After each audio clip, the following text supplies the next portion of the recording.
नमस्कार.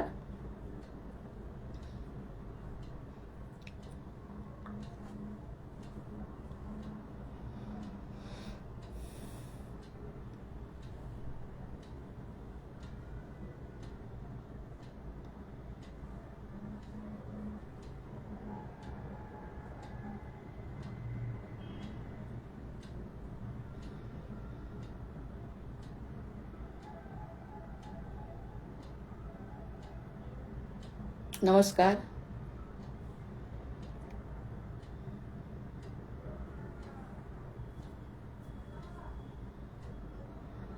नमस्कार.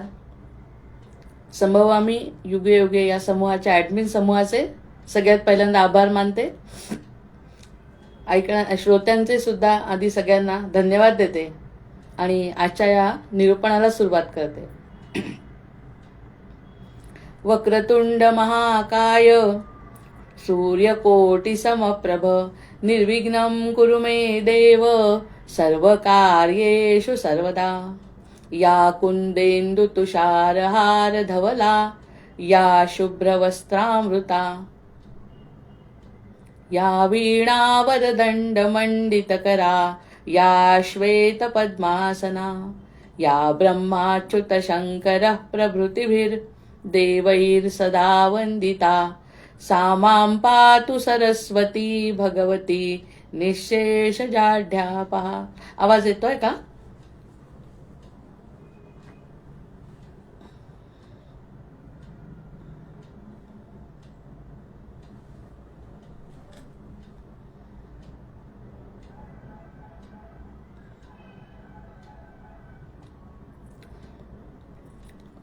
Audio video clear आहे?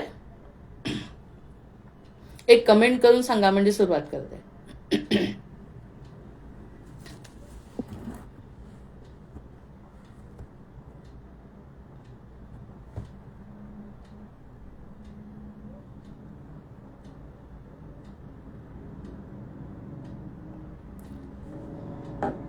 वक्रतुंड महाकाय सूर्यकोटि समप्रभ निर्विघ्नं कुरु मे देव सर्वकार्येषु सर्वदा.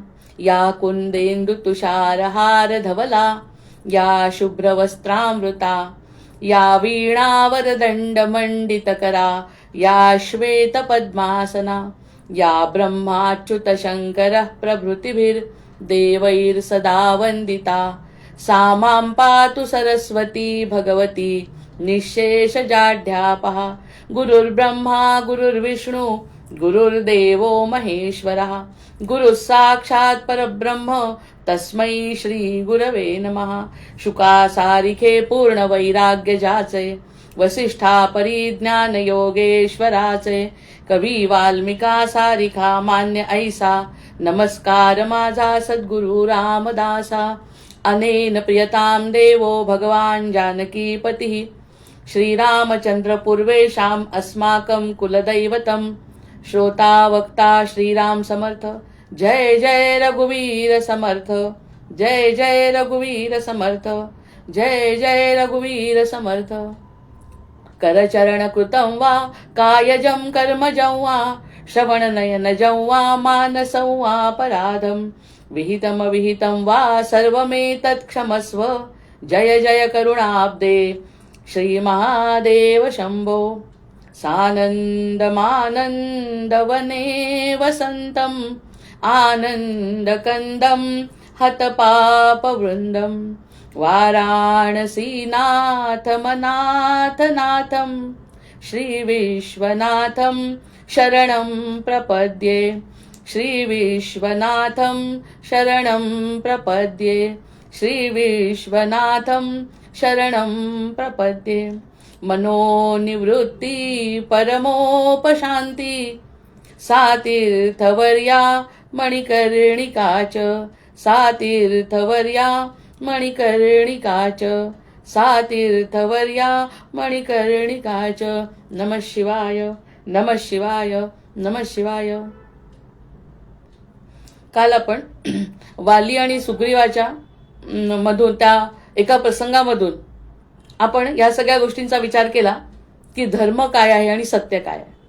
आणि सत्याचं उदाहरण राम असल्यामुळे रामांच्या उदाहरणांनी आणि त्या एका मुद्द्यानी, त्या एका गोष्टीवरती आपण चर्चा केली की जे काही घडलं, कसं घडलं, रामांच्या समोर घडलंय. आणि रामांच्या समोर घडल्यामुळे जसा जीव म्हणजे सुग्रीव हा जीव, वाली सुद्धा कसा जीव आहे, जो आहे अहंकारी जीव वाली, आणि देवभक्त किंवा मनामध्ये भगवंत असलेला असा हा सुग्रीव. या दोघांच्या गोष्टींनी आपण ते रुमेचं, अंगदाचं, रामचंद्रांचं ते मारणं कशी शिकार नाही, धर्म कसा आहे, सत्य काय आहे, यावरती आपण चर्चा केली. मग आता ह्या सगळ्या गोष्टी चर्चा झाल्यानंतर ती गोष्ट कळली, अशा अनेक गोष्टी आपल्याला कळतात. जर ह्या दृष्टीने विचार करायला लागलो की धर्मस्थापना कशी झाली, मग जेव्हा जेव्हा धर्मग्लानी घडे भारता या जगती, जेव्हा जेव्हा धर्मग्लानी होते तेव्हा तेव्हा भगवंत स्वतः अवतार घेतात. मग ह्या गोष्टींनी आपण रामायणाचा पण विचार केला की जे जे तिकडे अधर्म आहे तो अधर्म बघून रामांनी त्याचा नाश केलेला आहे. मग ह्या कालच्या एका फक्त छोट्याशा कथेवरून, एखाद्या प्रसंगावरून आपल्या लक्षात आलं की अशा अशा पद्धतीने प्रत्येक ठिकाणी आपल्याला तो धर्म आणि अधर्म समजू शकतो. मग ह्या गोष्टी कळतात आपल्याला. सुरुवातीला आपण म्हटलं की कळणं हेही खूप महत्वाचं आहे. सगळ्यात पहिल्यांदा एखादी गोष्ट कळणं महत्वाची आहे. जी कळलीच नाही तर आतापर्यंत तसं जीवन चाललं होतं की काहीही न कळता मी हा देह आहे आणि मला असा असा जन्म मिळालेला आहे, आणि त्या त्या प्रकाराने जे जे कुटुंब आहे, जे जे समाज व्यवस्था आहे, जसं जसं माझ्या समोर येत आहे तसं तसं जर जीवन जगत गेलो तर त्याच ठिकाणी आपण अडकणार आहे. कारण त्याच्या पुढे जाण्याची क्षमता आपल्यामध्ये निर्माण होत नाही, कारण तेच तेच बघत राहतो. मग हे बघत असतो, ते करत असतो, ते कर्तव्य करत असतो. पण जेव्हा एखादी गोष्ट नवीन सत्संगतीने म्हणा, गुरुच्या कृपेने म्हणा, अशी जर कळली तर बाकी ते ज्ञान झालं असं म्हणतो आपण. मग ते कळलं, हे कळलं म्हणजे मग आपण कळल्यानंतर त्यावरती विचार करतो. मग हीच तर मनाची प्रक्रिया आहे. कळल्यानंतरच विचार करतो, आधी कळणं महत्वाचं आहे. म्हणजे समोर ह्या गोष्टी येणं महत्वाचं आहे. एकदा का ह्या गोष्टी समोर आल्या की त्यावरती चिंतन होतं. मग आपण म्हणतो ना की मन बुद्धी चित्त आणि अहंकार. सगळ्यात पहिल्यांदा जर बुद्धीला कळलं की यामध्ये काहीतरी विशेष आहे, वेगळं आहे, आणि सत्याची स्थापना वगैरे म्हटल्यावर सत्याकडून जर आपल्याला उभं राहायचं आहे, धर्माचरण जर करायचं आहे, तर ही गोष्ट अशा पद्धतीने सिद्ध होत असते की सत्य कधीही वाया जात नाही. पेरलेलं जे पेरतोय ते उगवत आहे, हे महत्वाचं ज्ञान जर आपल्याला कळलं, जे पेरलं ते उगवलं हे जर कळलं, आणि उगवताना एकाच उदाहरणामध्ये एवढं पटलं, आपल्या बुद्धीला ते पटवण्याची क्षमता आधीच आपण तयार केली की आपल्याला हे पटवायचं आहे. मग पटल्यानंतर आपण त्याला मानतो. मग ती मानणं म्हणजे चित्तबुद्धी अहंकारामध्ये त्याची स्थापना होणं. त्या ठिकाणी आतापर्यंत जे वाटतच नाही, कधी ज्या गोष्टींनी कधी विचारच केला नाही, मग ते माहिती आपल्याला चूक नाही. ती हे अज्ञान म्हणजे ही चूक नाही आहे, कारण ती माया आहे भगवंतांची. सगळ्यात पहिल्यांदा माया जेव्हा समोर येते म्हणजे आत्म्याचा प्रकाश, मायामुळे आपल्या बुद्धीवर पडतो. मग बुद्धी चित्त त्यामध्ये गुंतून जातं. हा जो दोष नाही. सरळ जर समजा म्हटलं की आत्म्याचा प्रकाश, जो परमात्म्याचा प्रकाश आहे, तो सरळ सरळ जर आत्म्यावर पडला तर माया येणार नाही. जसं शुकाचार्यांच्या बाबतीत घडलं की शुकाचार्यांना स्पष्ट माहिती होतं की मला जन्मच घ्यायचा नाही, कारण त्यांना कल्पना होती ह्या गोष्टीची की आपण अडकू शकतो. अडकणं म्हणजे बुद्धीमध्ये काहीतरी दुसरं येणं, बुद्धीमध्ये दुसरं काहीतरी येणं. मग हे त्या शुकाचार्यांना माहिती होतं, म्हणून आपण म्हणतो शुकासारिके पूर्ण वैराग्य ज्याचे. तो जन्माच्या आधीच तो त्यांना सगळं माहिती होतं. पण आपल्याला सुद्धा गर्भावस्थेत भगवंतांनी सांगितलंय, पण आपण विसरतो कारण ती माया आहे. सरळ सरळ भगवंतांचा प्रकाश आपल्या आत्म्यापर्यंत न जाता बुद्धीवर स्थिर होतो. मग त्या बुद्धीवर स्थिर झाल्यामुळे आपली आई आणि यापासून जे आपला संसार सुरू होतो, जसं जसं समाज व्यवस्था असेल तसं तसं आपण, आणि मुख्य म्हणजे आपले आलेले पूर्वसंस्कार, हे सुद्धा सुरुवातीचे संस्कार, या सगळ्या गोष्टींनी आपलं हे जीवन सुरू होतं. मग जीवन असं सुरू असताना अचानकपणे त्याच जीवनाला खरं वाटत असतं. पण आपण सांगितलं, बुद्धीवरती जास्त विश्वास न ठेवता अचानकपणे जर एखादी गोष्ट आपल्या समोर आली आणि ती जर पटली, मग त्याला मानणं म्हणतात. ती गोष्ट जर पटली तर काहीतरी वेगळं, नवल घडावे गे माय, काहीतरी वेगळं कळलं जे आतापर्यंत माहितीच नव्हतं. उठायचं, जगायचं, रोजची कर्म करायची आणि झोपायचं. खरं आपल्याला आयुष्यात काय करायचंय हे खरं ध्येय न कळल्यामुळे असं जीवन होतं. चूक नाही, तो मायेचा प्रभाव आहे. मग हे झाल्यानंतर आपल्या लक्षात आलं की हे कळलं आपल्याला काहीतरी, की सत्याची स्थापना होऊ शकते, आपलं सत्य वाया जात नाही. असत्य काय आहे, सत्य काय आहे, मी कोण आहे, आणि माझं आयुष्याचं ध्येय काय, ह्या सगळ्या गोष्टी जर आपल्याला लक्ष गेलं तर बाकी ही गोष्ट कळल्याबरोबर मग आपण ती मानतो. मग मानणं हा अंतरात्म्याचा भाग आहे, जो बुद्धीचा भाग आहे. आतापर्यंत मन आणि बुद्धी चित्त या सगळ्या गोष्टी मानायला लागतं. हो, आता असं काहीतरी करायचं आहे की ज्यातून मला आता स्वतःचं इच्छित असं ध्येय प्राप्त करायचं आहे. ऐकू येतोय ना आवाज, की काही प्रश्न आहे? म्हणजे आवाज येत नाही, कमेंट नाही आली म्हणून म्हणते. आवाज जर व्यवस्थित असेल तर एक कमेंट करा, आवाज आहे. तर मग ह्या सगळ्या गोष्टी मानल्यानंतर मानणं वेगळं, आणि शंकराचार्य या ठिकाणी म्हणतात की मानणं ही सुद्धा खूप महत्वाची गोष्ट आहे. पण मानल्यानंतर आपण नुसतं मानून चालणार नाही. नुसतं मानलं तर त्याला काहीही उपयोग नाही, त्याला जाणायला पाहिजे. मग जाणण्यासाठी हा अंतरंगात अनुभव यायला पाहिजे. उदाहरणार्थ जमिनीमध्ये बी पेरली तर नुसतं बी पेरून होणार नाही. त्याचं जेव्हा डौलदार असं पीक तयार होईल तेव्हा ते पीक जेव्हा दिसेल तेव्हा आपण मानू की ती बी पेरल्या गेली आहे. मग ती बी पेरलेली केव्हा सिद्ध होते, जेव्हा त्यातून त्याच्यातून एक झाड उत्पन्न होतं. मग तशा प्रकारचं जर एखादा विचार आपल्या मनामध्ये आला आणि तो जर रुजला, तो मानला आहे, तो जर मनामध्ये रुजला तर मग तो जाणला पाहिजे. जाणला तरच मग त्या ठिकाणी त्याची फलश्रुती आहे. हा अद्वैताचा अंतिम सिद्धांत आहे की मानलं आणि जाणलं. मग जाणलं म्हणजे फरक काय आहे? मग मानणं काय असतं, कुठून तरी उसणं आलंय. उदाहरणार्थ आज आपण एखादी गोष्ट ऐकली, कालची जी गोष्ट ऐकली, वालीची ऐकली, ते 2-3 श्लोक ऐकले आणि समर्थांची कृपा ऐकली, गणपतीची कृपा ऐकली. मग हे कुठून आलं? हे सांगितलं कोणीतरी, म्हणजे कोणीतरी निमित्त झालं तेव्हा आपल्याला मानतो आपण ती गोष्ट. कारण कोणी आई सांगेल, वडील सांगतील, शिक्षक सांगतील, समाजामध्ये कोणी मित्र सांगेल, एखादे गुरु सांगतील, आणि कुठून तरी ते ज्ञान पुस्तकातून येईल, कुठून तरी आलं. मग ते कुठून आलं? उसणं आलं. म्हणजे मानणं जे असतं ना ते उसणं असतं. कारण मानायसाठी काहीतरी समोर कोणीतरी द्यावं लागतं, कारण ते स्वतःहून उमटलेलं नाहीये. ते मानलं तर ते उसणं असतं. आणि जाणलं, त्या उसण्यातून जी गोष्ट आपण उसणी घेतली आहे, त्यांच्याकडून घेतलेली आहे, ती गोष्ट जर जाणायची असेल तर ती आपली असते स्वतःची. जर ती गोष्ट आली मनामध्ये, मानलं आम्ही, आणि ती तशीच निघून गेली कल्पना, तर जाणलं नाही. मग ते आपलं काहीच नव्हतं त्या ठिकाणी. आणि भगवंतांना प्रत्येक वेळी आपली गोष्ट लागते, दुसऱ्याची नाही. दुसरीकडून मिळालेले जे उसणं ज्ञान आहे ते ज्ञान म्हणजे मानणं आहे. फक्त मानल्या याच्यावरती बुद्धी जर थांबली ना तर चालणार नाही. मग मानल्यानंतर आपलं ती उसणं आहे. कुणीतरी ज्ञान दिलं, पुस्तकातून मिळालं, कुणातरी कडून मिळालं, तर ते उसणं मिळालंय कुठून तरी. मग ही किती मोठी गोष्ट आहे मानण्याची. मानणं म्हणजे कुठून तरी मिळालं. आणि जाणणं, ती गोष्ट जर मी जाणली, हो मला आनंद झाला, किंवा कालची गोष्ट पटली, आता मी सत्य मार्गाने जाईन, आता मी हे म्हणजे हे करीन, ही अशा प्रकारची उपासना करीन, हे जर असेल तर ते आपलं आहे ना. मग ते आपलं जे आहे ना ते जाणणं आहे. म्हणजे मानणं दुसऱ्यांकडून येतं आणि जाणणं हे आपलं असतं. तसंच उदाहरण आपण शिक्षकांचं घेऊ शकतो. शिक्षकांनी सांगितलं की तुम्हाला या सगळ्या 30-40 वर्गांच्या समोर सांगितलं की तुम्हाला उद्या सकाळी रोज सगळ्यांनी 6 वाजता उठायचं आणि आपला अभ्यास करायचा. आपली शाळा दुपारची असते, सकाळी उठायचं, अभ्यास करायचा आणि 6 ते 8 अभ्यास केला पाहिजे. सगळ्यांनी ऐकलं, म्हणजे सगळ्या विद्यार्थ्यांनी जाणलं की शिक्षकांनी काय सांगितलं. कारण ते उसणं कुठूनही ऐकलेलंच असतं. ते जाणल्यानंतर जर कुणीच विद्यार्थी उठले नाही तर ऐकलं त्यांनी, ते काय मानलं त्यांनी की शिक्षक सांगतायत, पण उठले नाही तर. मग जर ते उठला, जर त्याच्यातला एखादा उठला असेल तर तो स्वतःहून घेतलेला त्याचा निर्णय आहे की नाही. म्हणून दिलेली वस्तू जरी उसणी असली तरी तो वागला हा स्वतः असतो.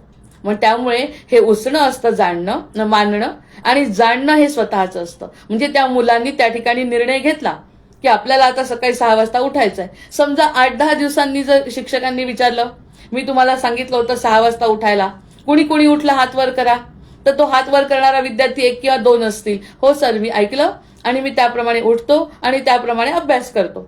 मग या सगळ्या गोष्टी त्यांनी नुसत्या मानल्या नाही तर त्या त्यांनी जाणल्या, त्यामुळे त्या स्वतःच्या झाल्या. 80% लोकांनी नाही जाणलं, त्याच्यामुळे जाणणं महत्वाचं आहे. हा उजवा भाग शंकराचार्य सांगतायत. कळणं तर आहेच, सगळ्यांना सांगितलं, पण कळलं कुणाला? ज्यांनी ते अनुभवलं. म्हणजे जे ते 2-3 विद्यार्थी उठले होते त्यांनी ते आपलं म्हणून जाणलं. आणि आपलं जे असतं ना ते भगवंतांना आवडतं. आपलं काहीच नाही, नुसतं ऐकत राहिलं आणि नुसतं मानत राहिलं तर त्या ठिकाणी त्याला किंमत नाही, अनुभवाला किंमत आहे.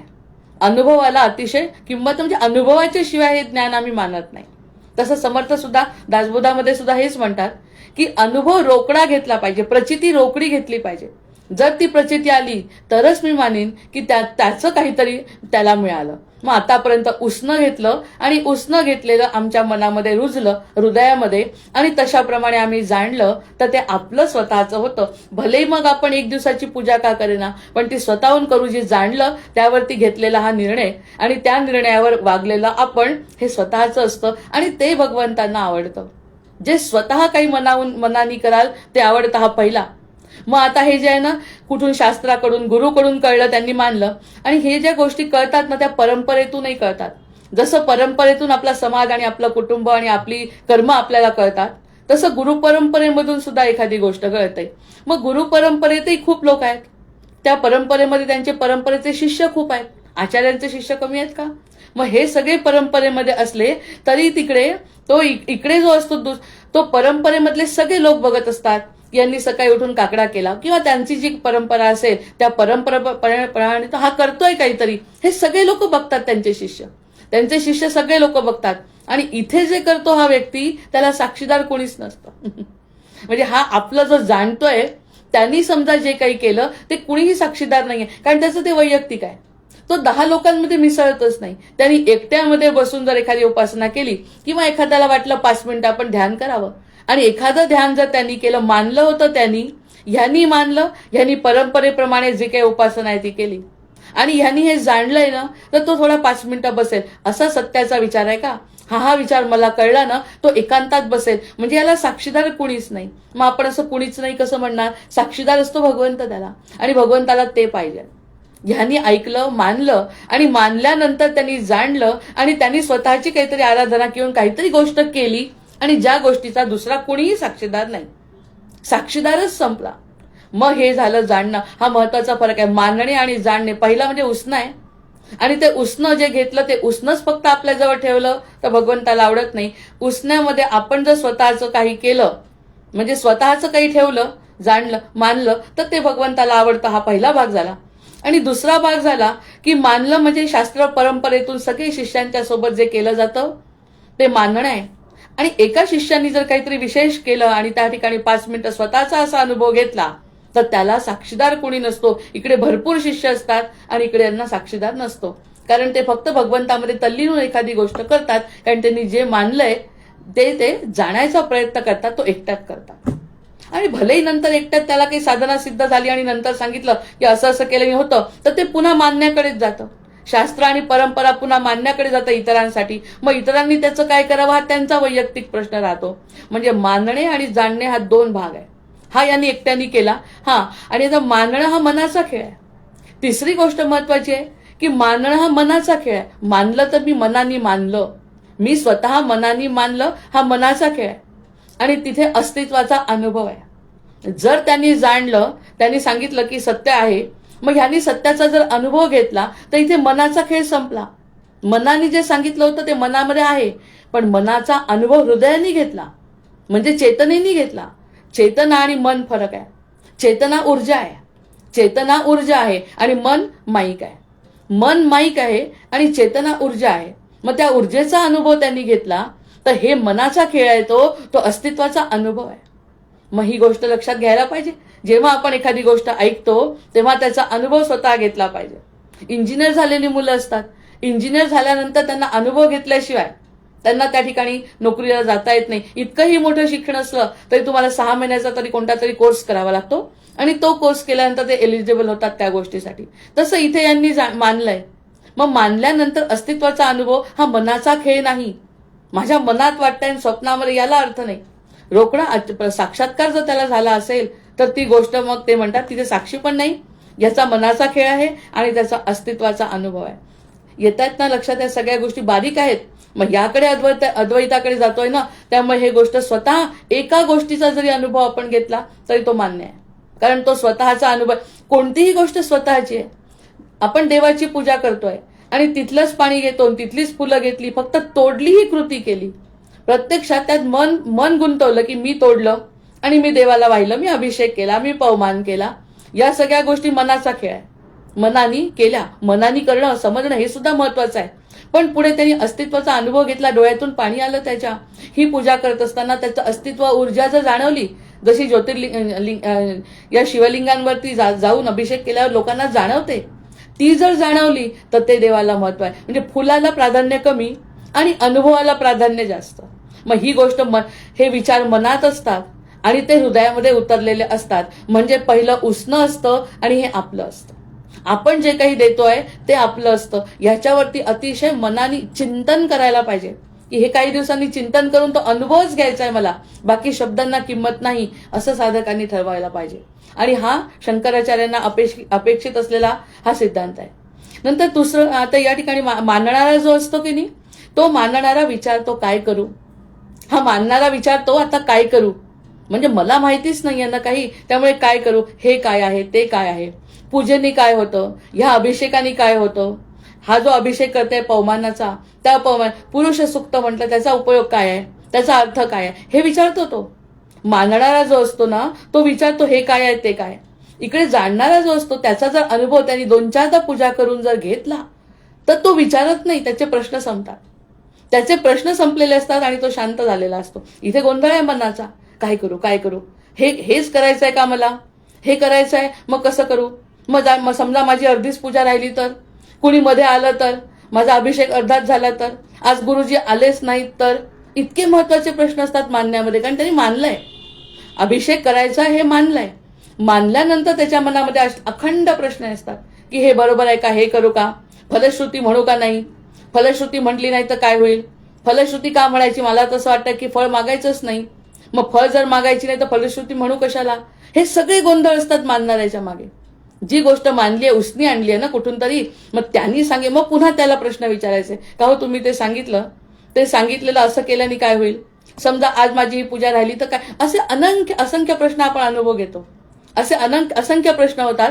या ठिकाणी 8-10 वेळा ती पूजा केल्यानंतर त्याला जर काही अनुभव आला असेल, त्याच प्रकारे पूजा हे उदाहरण घेतलं की अशा प्रकारची एखादी कृती मानल्यानंतर जर केली आणि त्याला जर अनुभव आला तर तो शांत होतो, प्रश्न राहत नाही. त्याचं त्याला समजतं की बा प्रश्न काय विचारायची काही गरज नाही, प्रश्न नाही विचारायची गरज पडत, कारण अनुभव मी घेतलाय, भगवंताला हे आवडतं हे त्याला कळतं आणि त्याचाच तो शांत होतो. म्हणजे इकडे प्रश्न संपतात, विचार संपल्याबरोबर प्रश्न संपतात आणि प्रश्न संपल्यामुळे जाणणारा शांत होतो आणि मनोनिवृत्ती परमोपशांती, त्याच्याकडेच आपल्याला जायचं आहे ना. त्यामुळे प्रश्न संपायला पाहिजे. कितीही दिवस लागू द्या प्रश्न संपायला. असं म्हणत नाही की मानल्यानंतर जाणणं ताबडतोबच झालं पाहिजे, असं नाही. ही प्रक्रिया आहे. ही प्रक्रिया जर पूर्ण करायची असेल, श्लोकांचा अर्थ जर आपल्याला कळायचा असेल तर ती प्रक्रिया आपल्याला माहिती पाहिजे ना. मग त्या प्रक्रियेमध्ये प्रश्न विचारले, त्या प्रश्नांची उत्तरं मिळाली, त्या उत्तराप्रमाणे आपण पूजा अर्चा किंवा आपली साधना किंवा लेखन, चिंतन, मनन केलं आणि हळूहळू असं करता करता हे प्रश्न गळून ठरतील आणि त्याला शांती मिळायला लागेल. तो अनुभव म्हणजे अद्वैतात, म्हणजे शांतीकडे नेणारा जो अनुभव आहे तो महत्वाचा आहे. म्हणजे म्हणून काल आपण थांबलो होतो की मानणं आणि जाणणं वेगळं आहे. मानणं ही अविद्या म्हणतात आचार्य, मानणं ही अविद्या आहे, जाणणं ही विद्या आहे, सगळ्यात शेवटची विद्या आहे. मग आता मानणारा म्हणतो ना हे काय आहे ते काय, इकडे प्रश्न का राहत नाही याचं सुद्धा चिंतन आता मी जास्तीत जास्त सांगायचा प्रयत्न करते की मला असं वाटतंय ते. एखाद्याने याच्यावर अधिक चिंतन करून याची उत्तरं मिळू शकतात आपल्याला. आपण फरक समोर आणतोय. मग हे फरक सांगितल्यानंतर आपण म्हटलं की मानणारा विचारतो हे काय आहे आणि तिकडे मौन आहे, प्रश्न संपून गेलेले आहे, आनंद आहे, शांती आहे, मनामध्ये शांती आहे आणि मौनात तो जे करतोय ते आनंद आहे. आता त्याच्या मनात प्रश्न नाही. जे कोणी सांगितलंय उसनं त्यांनी घेतलाय ना, त्यांनी स्वतःच काहीतरी निर्माण केलं. अरे ह्या पूजेनी अशा प्रकारचं केलं, नाही मिळाली फलश्रुती मी म्हटली तरी मला आनंद मिळाला. हा त्याचा वैयक्तिक अनुभव येतो. मग त्याचा वैयक्तिक अनुभव आल्याबरोबर तो असा शांत होऊन जातो, कारण त्याला ते प्रश्न. पण त्याच्यासाठी नेटानी जिकिरीने या गोष्टी करायला पाहिजे. केल्यानंतर त्या गोष्टीचा अनुभव येईल. तो उसनी जी गोष्ट आहे ती स्वतःमध्ये परिवर्तित करायची आहे, ती माझी म्हणून परिवर्तित करायची आहे आणि माझी होऊन देवाला अर्पण करायची आहे. विकतचंच दूध आणायचं आणि गंगेचं पाणी आणायचं जे भगवंतानीच निर्माण केलंय आणि तेच त्याला वाहिलं, तर मन त्या ठिकाणी गुटमट, मी अभिषेक केला, मी पूजा केली, मी पवमान केला, असं मनात येत राहतं ना. या ठिकाणी त्याचा अनुभव जर घेतला तर या पूजेला आणि प्रश्नांना किंमत राहत नाही. हा अनुभव आपण घ्यायला पाहिजे प्रत्येकाने. ज्याला हे थोडंसं जाणवतंय तर तसा अनुभव घेतल्याशिवाय हा सिद्धांत आनंदाचा कळणार नाही. आणि आनंदाचा सिद्धांत आहे हा. मला प्रश्न संपले पाहिजे आणि मी वैयक्तिक बसलेली आहे. इकडे परंपरा आहे. जे उसनं घेतलंय, कोणीतरी शिकवलंय, गुरूंनी सांगितलंय, मित्रांनी सांगितलंय, एखाद्या शिक्षकांनी सांगितलंय, उसनं घेतलेलं, तिकडे खूप लोक आहेत. इतके शिष्य बसले. परंपरा आहे कारण मोठी. आपण समजा रामदासी परंपरा, शंकराचार्य परंपरा असेल तर त्या ठिकाणी 10-15 विद्यार्थी असतील. पण त्यातून एखादा विद्यार्थी उठतो आणि तो म्हणतो याचा अनुभव मला आला, तर तो एकट्याचा अनुभव आहे. आणि एकट्याचा अनुभव तो साक्षीदार कोणीच नाही, फक्त भगवंत आणि तो. या ठिकाणी तो असं नाही सांगू शकत मला तर मी न करता सुद्धा अनुभव आला, असं सुद्धा होत असेल. कदाचित या गोष्टी न करता सुद्धा आला, कारण अनुभव महत्वाचा आहे, साक्षी महत्वाचा आहे. या सगळ्या गोष्टी काही महत्वाच्या नाही हे त्याच्या लक्षात येतं. कदाचित हे करून त्याला अनुभव येत असेल, हा वैयक्तिक अनुभव आहे, या ठिकाणी विरोधाभास नाहीये. मग असा अनुभव जर त्याला आला तर तो किती शांत होत असेल. उजवीकडे जो आता जाणण्याकडे गेलाय तो शांत होतो. तो शांत झाल्यावर स्वतः शांत झाला आणि इतरांना सुद्धा त्यांनी सांगायचा प्रयत्न केला की या गोष्टी मी अनुभव घेतल्या जे इतर लोक घेत होते. ते कॉमन मध्ये ती गोष्ट असू नाही शकत. ती कॉमन गोष्ट नाही, कारण हा माझा मार्ग एकला. हा जो जीवन आपण भगवंताला जे प्रॉमिस केलंय ते एकट्याने केलाय. मग एकट्याला जो अनुभव घेतला तर त्याचा साक्षीदार देव असतो, कारण हृदयात आहे. हृदयातून आनंद उत्पन्न होतोय. जे उसनं घेतलाय ते बाहेरून आत घेतलाय बुद्धीनी, आणि आतून जे उत्पन्न झाली शांती, त्यातून ती माझी स्वतःची वैयक्तिक आहे. आणि त्याच्यामध्ये आतमध्येच परमात्मा असल्यामुळे त्यांना ते लक्षात येतं आणि त्याचे तसे तसे परिणाम त्यांना मिळतात. आणि जर शांत नसेल झाला तर ती साधना अजून पूर्ण नाही. मग तोपर्यंत आपले विचारत राहायचे प्रश्न विचारल्यानंतर ती किती दिवस कोणाला लागतील सांगता येत नाही. मग हे मानणं आणि जाणण्यामधला फरक आहे. नंतर त्यांनी म्हटलं की प्रश्न आहे, मान्यता आहे, मान्य कराल का? आजचा माझा पवमान एकादशी या दिवशी करायचा हे मान्य आहे का? या परंपरेमध्ये करतात का? या ठिकाणी विष्णूची पूजा करतात की शिवाची पूजा करतात, ही मान्यता आहे का? हा पण प्रश्न विचारतो मानणारा. की मला राम समजला, पण रामच महत्वाचा का कृष्ण महत्वाचा? मग रामाची पूजा केली तर कृष्ण कसा मी प्रसन्न करू? हे सगळे प्रश्न आहेत ना मनामध्ये. ते प्रश्न असतात, ती मान्यता मागतात. मग विचारतात गुरुला. मग गुरूंनी सांगितलेलं ऐकायचं, मान्यता द्या. तो मनाने काही करत नाही, कारण त्यांनी ते मानलंय की नाही, फक्त तो मनाने काही करत नाही. सांगा गुरु आता मी काय करू? आणि ते जेव्हा सांगतात तसं तसं तो करतो. आणि करता करता करता त्याला वैयक्तिक अनुभव येतो, तेव्हा तो एकटा होतो. तोपर्यंत हा परंपरेत गुरुसोबत ऐकणाऱ्यांच्या सोबत असतो. हे मला मुळात सांगायचं आहे या ठिकाणी, की एकट्याचा अनुभव घेणं हा अतिशय महत्वाचा पाया शंकराचार्यांच्यामध्ये आहे, की तुम्ही अनुभव घ्या. नंतर बघा, मानण्यामध्ये कधी कधी भीती असते. आपण त्यातून गेलोय. मानण्यामध्ये भीती असते की असं जर आता सोमवारचा अभिषेक सांगितलाय करायला आणि माझं एखाद्या वेळेस जर जमत नसेल तर देव कोपेल की काय, ही भीती आहे मनामध्ये. की देव कोपला तर काय करू? कारण मानलंय मी. मानल्यामुळे काय झालंय की मानल्यामुळे मला ते केलंच पाहिजे. आता त्यांनी सांगितलं की 11 सोमवार 26 सोमवार जे काही असतील त्यांची नियम सांगितले असेल कदाचित. एकादशीला हे करा, द्वादशी एकादशीचं व्रत 3 दिवसाचं करा, दशमी एकादशी द्वादशी करा, एकादशीचं असं काही सांगितलं असेल. आणि समजा माझा दशमीचा उपास झाला नाही किंवा दशमीचं ते करता आलं नाही, मला लागलीच भीती. मग आता माझ्यावरती देव कोपेल का? हे पण शंकराचार्यांना मान्य नाही. ते म्हणतात डावीकडे मानणाऱ्या लोकांना भीती असते की हे पूर्ण झालं तर कसं होईल, नाही झालं तर माझी काही चूक तर होत नाही ना, असं त्याच्या. कारण विचार आहेत ते. विचारांना कोणत्याही प्रकारचं बंधन नाही. विचारांवर जर आपण अवलंबून राहिलो, जसं जन्मापासून विचारांवरच तर अवलंबून आहे. जन्म झाल्यावर मी हा विचार केला की मी शिकल्यानंतर हे करीन ते करीन, हे सगळे विचारच आहे. कुटुंबातून येऊ, समाजातून येऊ की आपले पूर्वजन्माचे असो, पण विचारांमध्येच पुढे जातोय ना. हा सुद्धा असाच विचार करतो, समजा माझं चुकलं तर. किंवा त्यांनी सांगितलं 13 कोटी, मग मी 13 कोटी केल्यानंतर नाही झालं तर. हे सगळे प्रश्न वेगवेगळ्या प्रकारचे प्रत्येक परंपरेमध्ये प्रश्न पडू शकतात. मग भीतीशी जोडलं असतं आणि काही चूक तर होत नाही ना असं वाटतं त्यांना. तर मग इकडे हे नातं जे आहे ना इकडचं, आता इतके दिवस परंपरा केल्यामुळे इकडचं नातं प्रेमाचं निर्माण होतं. कारण इतके दिवस केल्यानंतर काही ना काही तर त्याला मिळतं. ते केल्यानंतर माझं देवावर प्रेम आहे किंवा जी गोष्ट करते ती प्रेमापोटी करते, हे माझी भक्ती किंवा प्रेम किंवा ज्ञान असं झालंय की या ज्ञानामुळे जसं वालीला त्यांनी शेवटच्या क्षणी मुक्ती दिली, सुग्रीवाला त्यांनी सगळं त्याची बायको मिळवून दिली, नंतर अंगदाला राज्य दिलं, विभीषणाला राज्य दिलं, हे सगळं माहिती तर प्रेम आहे मग त्या मोठ्या व्यक्तीवर, जी कोणती अनंत कोटी ब्रह्मांडाचा नायक आहे त्याच्यावरती प्रेम आहे. मग त्याच्यावरती प्रेम आणि श्रद्धा असल्यामुळे हे प्रश्न गायब होतात. आपोआपच प्रश्न गायब होतात. इकडे किती प्रश्न पडले होते. माझा अजूनपर्यंत त्या देवावर किंवा त्या गोष्टीवर विश्वास जेव्हा नसतो तेव्हा आपलं मन सारखे विचार करतं. वानराची उपमा देतात, माकडांची उपमा देतात मनाला, की मनामध्ये सारखे विचार सुरू असतात. तर माकड जसं या झाडावरून त्या झाडावर पळतं तसं मन सुद्धा. मग इथे माझं चुकलं तर, आणि इथे जर प्रेम आहे तर तिला ते कळून जातं त्या व्यक्तीला की प्रेम असल्यामुळे तो समोरचा व्यक्ती कोणत्याही क्षणी क्षमा करतोय. हे आपण किती उदाहरणांवरून मानलंय. मग ते मानल्यानंतर जाण्यासाठी माझं त्याच्यावरती प्रेम आहे, त्याचं माझ्यावरती प्रेम आहे, तो करुणानिधान आहे, त्यामुळे माझी चूक माझी काही होणारच नाही. ही चूक मी मानतच नाही, तेही मानत नाही. त्यामुळे ही भीतीशी जोडलेलं नातं नसतं, प्रेम आहे. जमलं तर ठीक, नाही जमलं तरी ठीक, पण मी त्याची आहे ही भावना आपल्या जाणणाऱ्यामध्ये असते. शंकराचार्यांचा सिद्धांत समजावून सांगण्यासाठी स्पेशल दिवस घेतला हा. कालच्या ते सिद्धांतांमध्ये श्लोकांमध्ये आपण कळलं, पण बारीक बारीक गोष्टी ज्या आपल्याला लक्षात येतात त्या समजावून सांगण्याचा प्रयत्न, की जाणल्यानंतर भीती राहत नाही. आपल्या आईला जर एखादी गोष्ट सांगायची असेल तर जो मुलगा प्रेमाने जर सांगत असेल त्याला माहिती आहे की आईने शिक्षा जरी केली तरी पण ती शिक्षा आपल्या चांगल्यासाठी आहे. आईने जर म्हटलं तुम्हाला सांगितलं न सांगता तो राहणार नाही, तो सांगून देईल. भलेही आई त्याच्यावरती काही शिक्षा करेल, वडील शिक्षा करतील ते चालेल, पण आईवर प्रेम आहे, आईचं मुलावर प्रेम आहे, ती शिक्षाही केला तरी पण त्या दोघांनाही कशाचाच फरक पडणार नाही. कारण महत्वाची गोष्ट प्रेम आहे, विचार नाही. विचार असतील तर आईला मी कशाला सांगू. माझं आईला कुठे कळतंय. आईला कळल्यानंतर हे चांगलंच होईल वाईटच होईल हे विचार मनात असतात.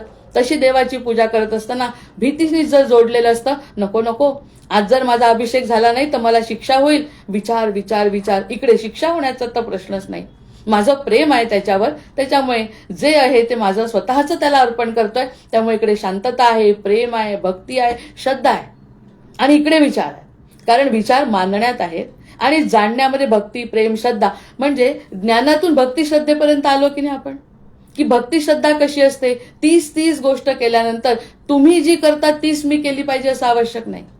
तुम्हाला जो अनुभव त्याच्यातून आला, कदाचित मला दुसऱ्या अभिषेकातून येईल किंवा मला आणखी शांततेतून येईल, मला नुसतं भगवंताशी बोलून येईल, माझं सख्यत्व मी स्थापित करीन किंवा मी वेगळ्या प्रकारची पूजा करेन. हा माझा वैयक्तिक अनुभव जेव्हा घेईल तेव्हा अनुभवाच्या रूपात भगवंत त्या व्यक्तीला स्वतःचं अस्तित्व दाखवतील.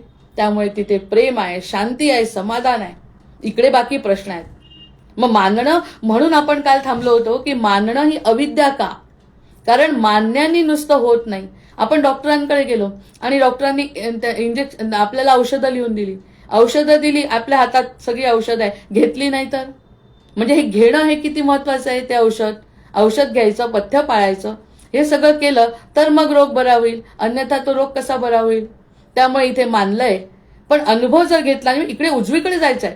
उजवीकडे म्हणजे शांत एकांतात जायचंय. जोपर्यंत एकांतात जाणार नाही, जोपर्यंत या गडबड गोंधळामध्ये राहू, परंपरेमध्ये किंवा इतर लोकांच्या समोर, मग वर्गामधले जे विद्यार्थी असतात ते विद्यार्थ्यांमध्ये एखादाच का बरं मेरिट येतो. कारण बाकीचे सगळे तसेच नुसते ऐकून न ऐकल्यासारखे, त्यांनी नुसतं मानलेलं असतं, त्यांनी जाणलेलं नसतं ते ज्ञान. त्यामुळे त्यांना तेवढे मार्क मिळत नाही. आणि इकडे ह्याला एकट्याला मिळतात, एकट्याचा अभ्यास, एकट्याचं जाणणं आणि एकट्याचा अनुभव. त्यामुळे तो इतरांसमोर ते सगळं सिद्ध करू शकतो. म्हणजे जितका आपण एकटा स्वतःचा अनुभव घेऊ, तसं आपल्या शाळेमध्ये जसं आपल्याला मार्क्स मिळतात, तसं या परमार्थामध्ये सुद्धा वैयक्तिक अनुभव तो घेतो.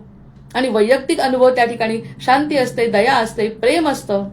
माझं काही चुकलं हा भावनाच नसते. कारण जे काही करतोय, आत्मात्वम गिरिजा मती सहचरा, जे करतोय प्रदक्षिणा, जे मी पायाने चालतोय ती प्रदक्षिणा आहे, जे मी बघतोय ते तिचं रूप आहे, अशा प्रकारची उजवीकडची भावना ज्ञानातून निर्माण झाली.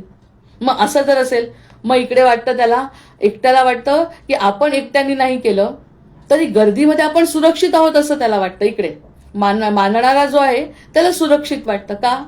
कारण सगळ्यांच्या सोबत करतोय, त्यांचं जसं होईल तसं आपलं काही एकट्याचं चुकत नाही. आपलं काही एकट्याचं चुकत नाही. म्हणून एकमेकांचा आधार घेत राहतात, एकमेकांचा आधार घेत राहतात की त्याला तो जशी उपासना करतो त्याच्यासोबत राहिला, तो विष्णू सहस्रनाम म्हणतोय, हा पण विष्णू सहस्रनाम म्हणतोय, आधार वाटतो. तो जसा म्हणतोय तसंच हा करतोय. मग हे केल्यामुळे तो एकमेकांचा आधार शोधतो. आणि या अद्वैत सिद्धांतामध्ये आधार शक्यच नाही आहे. आधार कुणाचा जर घेतला तर आपलं कल्याण होणे नाही. कुणाचाच आधार घेऊ शकत नाही. तो त्यांच्या परंपरेचा नियम आहे. परंपरेत बसा 2 तास. 2 तासानंतर जे मानलंय त्याचा अनुभव घेण्यासाठी 1 मिनिट तरी स्वतःचा अनुभव घ्या, असं म्हणतात ना. मग गर्दीत सुरक्षित वाटतं, समाजात सुरक्षित वाटतं. मी आज अशी अशी पूजा केली, आज मी असा असा अनुभव घेतला, आज मी इतकं इतकं वाचलं, इतकं इतकं मला समजलं, हे सांगण्यासाठी मला समाज लागतो. हे सांगण्यासाठी मला गर्दी लागते. गर्दीमध्ये या सगळ्या गोष्टी घडतात आणि जाणण्यात हा जो परमात्मा आहे ना, ते सगळं एकांतात घडतं. हा अनुभव जोपर्यंत घेणार नाही, हा सिद्धांत कसा कळेल? हा जितका एकांतात जाईल, जे शब्द आहेत ते सगळे त्याच्यासाठी वाहील. मला आज खूप आनंद झाला आणि सगळं आनंदावर चाललंय ना. आणि मनकर्णिका घाटाला जायचंय मनानी, तर आनंद जर जीवाचा असेल तर कोणालाच कोणतंच मरण काय, भीती काय, कशाचीच नाही. तो आनंदात आहे. मग हा एकट्याचा अनुभव घेतो, त्याला गर्दीची गरज नाही. उलट गर्दीमध्ये त्याला करमत नाही.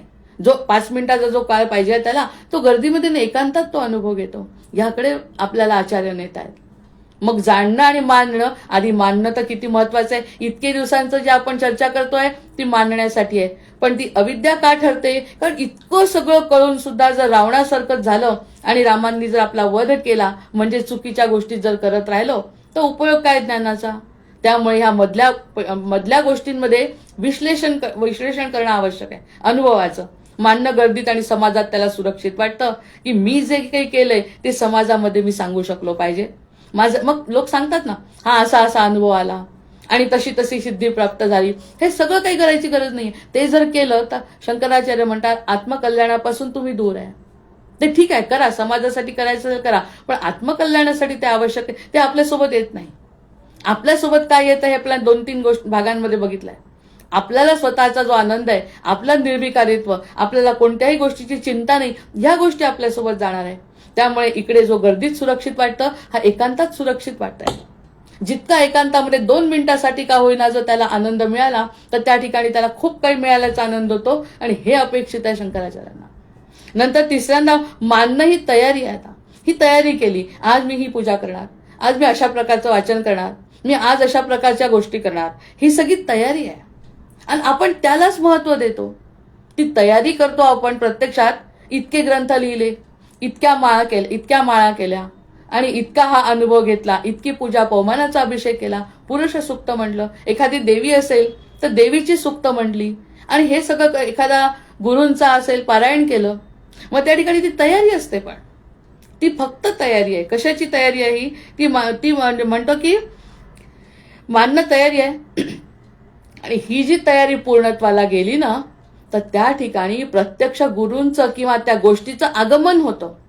म्हणजे आता एक थोडासा अनुभव जर सांगायचा म्हटला तर एका दासबोधामध्ये तो गुरूंचा जो समास आहे, चौथा समास जो आहे पहिल्यातला, त्या ठिकाणी गुरूंचा समास वाचत असताना जसं काल आईचं उदाहरण सांगितलं, तसं आईच्या उदाहरणामध्ये मुलांनी जर प्रेमाने आईला म्हटलं की आई तू मला खूप आवडते, निबंध नाही लिहिला, तर आईला जास्त आनंद होतो. आणि एखाद्या मुलाने निबंध लिहिला तर त्या निबंध लिहिणाऱ्यापेक्षा आईवर, ज्यांनी आईनी प्रेमाने हाक मारली, तो मुलगा आईला जवळचा वाटतो, प्रेम वाटतं की हा खराच प्रेम करतोय, लिहिण्याला काही महत्व नाहीये. तसं चौथा जो समास आहे आपला याच्यातला दासबोधातला, ते गुरुचा समास आहे. गुरूंचा समास असताना वाचन जर मला वाचन करायचं होतं, कारण आम्हाला एका वेळी विशिष्ट वेळी ते पाठवायचं होतं. पाठवत असताना ती वेळ निघून गेली 10 वाजताची, आणि 10 वाजताच्या वेळी ते माझं गेलं पाहिजे अर्ध्या तासाचं जे वाचन आहे ते. पण जसा तो समास सुरू झाला तर डोळ्यातून पाणी थांबे ना, आणि प्रत्यक्ष समोर ते असं वाटत होतं की आपण महाराजांचं कौतुक करतोय की काय. म्हणजे प्रत्यक्ष महाराज समोर दिसतात आणि आपण कसं काय त्यांच्याशी बोलणार, आणि काय वाचन करणं आवश्यक आहे का? आधी जर आपण हा अनुभव घेऊ ना 2 मिनिटं, जसं पायांचं वर्णन आलं, त्यांचे पाय, असं जर काही एखाद्या वेळेस वाटलं की आपण नाही पूर्ण करू शकत, मी सगळ्यांना सांगितलं 2 मिनिटं थांबा. 2 मिनिटं थांबून मी चहा कॉफी घेतली आणि मुख्य म्हणजे मनाचा विचार सांगत असताना सांगितलं की मनामध्ये महाराजांना काढून टाकलं आधी, की महाराज तुम्ही आता सध्या येऊ नका, सध्या मला हे कर्तव्य पूर्ण करायचं आहे. म्हणजे असं मनाचे खेळ असतात ना सगळे. जर भक्त म्हणून म्हणायचं असेल तर मग त्यांना म्हणायचं थोडा वेळ थांबा, माझं हे काम होऊ द्या, आणि मग त्याच्यानंतर तो येण्याचा काही जाण्याचा प्रश्न नाही. कर्तव्य महत्वाचं ठरल्यावर ती गोष्ट मनातली विळून गेली आणि मग वाचू शकली. हा अनुभव जर घ्यायचा, वाचणं कसं शक्य झालं? जेव्हा मनातून बाजूला केलं.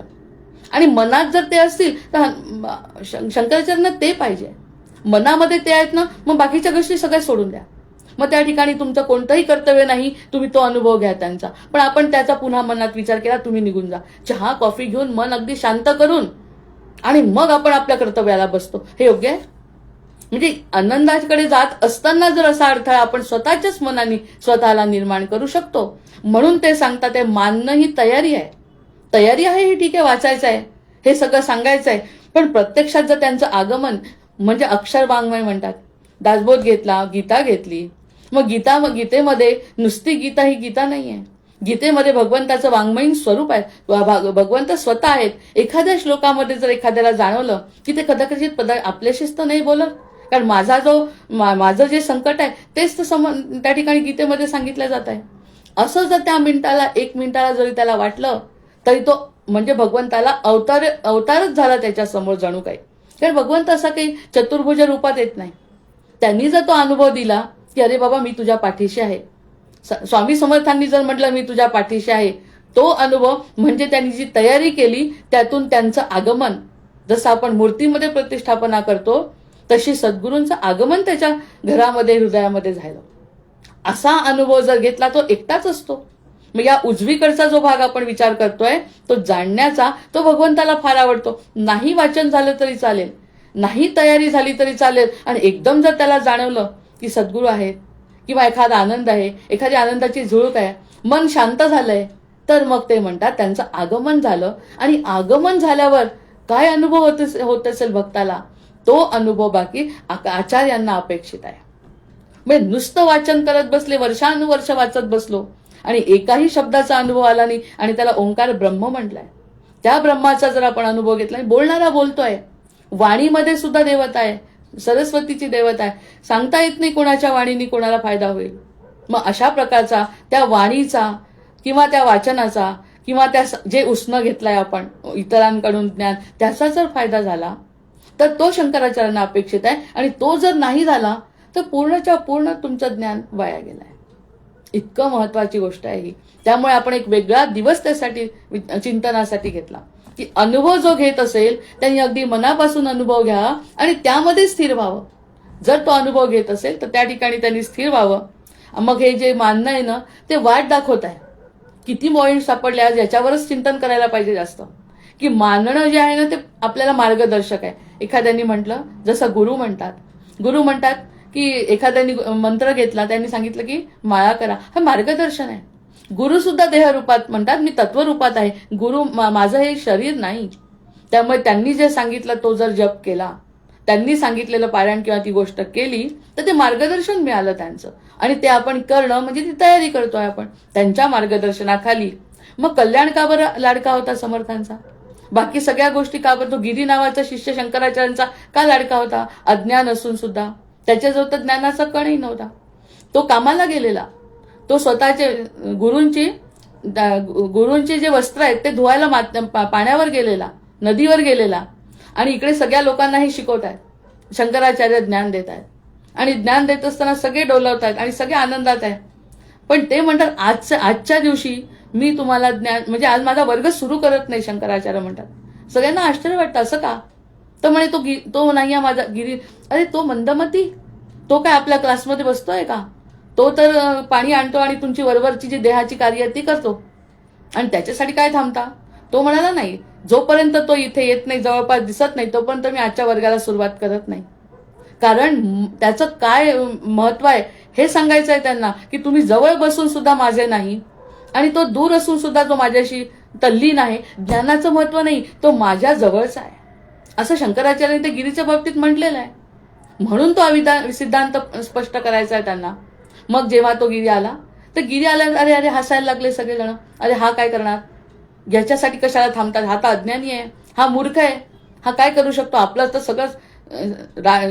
सगळे सोपस्कार पूर्ण झालेले आहेत, आपल्या जो ज्ञाना पुस्तक आहे, गुरूंच्या जवळ पायाशी बसलोय आपण, असं म्हटल्यावर त्यांनी 2 श्लोक विचारले त्याला, आणि 2 श्लोक विचारल्यानंतर त्यांनी असं ज्ञान दिलं की त्याचंच ज्ञान, त्याचंच श्लोक आचार्यांनी पुढे सगळ्यांना वाचायला दिले. की त्यांनी जे अष्टक तयार केलं ते आज आपल्याजवळ नाही आहे, नाही त्यांनी अष्टक तयार केलं ज्ञानाचं, ते ज्ञानाचं अष्टक त्यांनी. मग त्यांचे जो ज्ञान होतं का त्या मुलाजवळ? त्यांनी त्यांची तर कर्तव्य कोणती केली होती? सद्गुरूंची. का हात वस्त्र ठीक करायचं, घर आवरायचं असं केलं होतं त्यांनी या सगळ्या ज्ञानात. याचा अर्थ ज्ञान कमी महत्वाचं नाही, पण ते फक्त मार्गदर्शक असू शकतं. भर याच्यावर आहे की मार्गदर्शक आहे, ती तयारी आहे, पण अंतिम ध्येय ते नाही. यावरती अगदी विशेष एपिसोड आहे हा, की ती अंतिम तयारी मानायला तयार नाही. किती मग तर पुढे आपल्याला किती ज्ञान मिळेल? शिव काय आहे, नंदी काय आहे, विरजा नदी काय आहे, वैकुंठ काय आहे, ते सगळं कळतं आपल्याला ज्ञानातून. कारण ती आपल्याला आनंद, खूप गोड असतात या गोष्टी सगळ्या.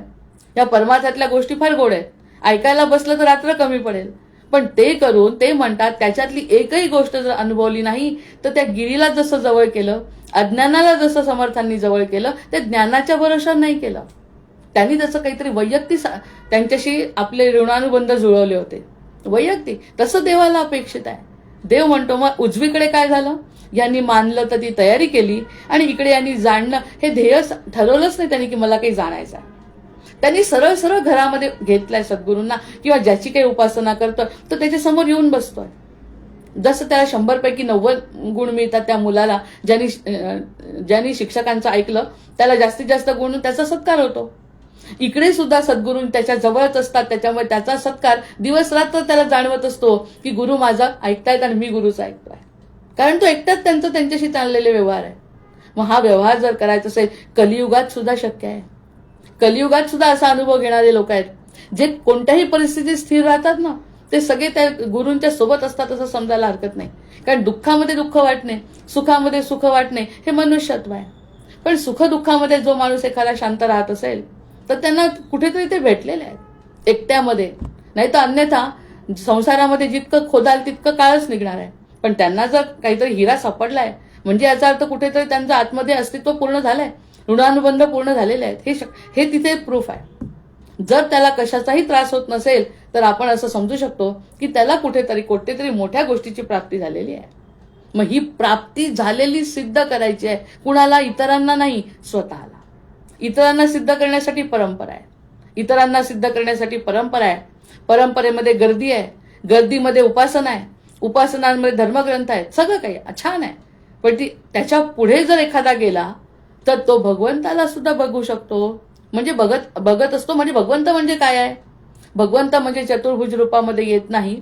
जो आनंद, शांत, विवेक, समाधान त्याच्या चेहऱ्यावर जर आलं असेल, आतूनच उमलून आलं असेल त्याचं, कारण ते सगळं आतून आहे, उसनं काहीच नाही. आता उसनं होतं ते बाहेर तयारीसाठी लावलं, आणि प्रत्यक्षात एक कणाचा जरी अनुभव घेतला तर ते जसं जमिनीतून बी बाहेर फुटून जसं डौलदार पीक तयार होतं, तसा याचा आनंद आतून येतो. अरे, ह्या मार्गाने मी गेल्यामुळे मला काहीतरी वेगळ्याची प्राप्ती झाली, आणि त्यांनी एकट्याने केलंय, ज्या एकत्र इकडे राहिलाच नाही तो.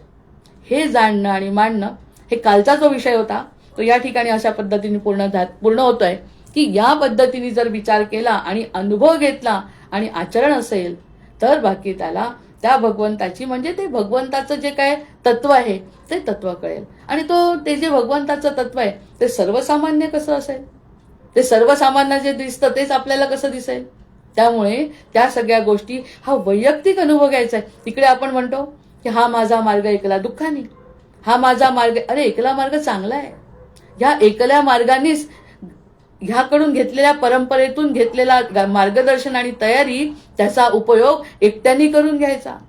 ह्यासाठी आपल्याला भगवंतांनी गर्भावस्थेतच सांगितलंय, तुला माझ्याकडे यायचं असेल तर मायेला बाजूला करावं लागेल. कदाचित प्रसिद्धीची माया असेल, कधी कधी ज्ञानाचा अहंकार असेल, कधी कधी एखादी उपासना खूप करतो त्याचा अहंकार असेल. ते सगळं तुला सोडून थोडा तरी एक पाऊल पुढे गेल्यावर तिथे मी उभा दिसेल.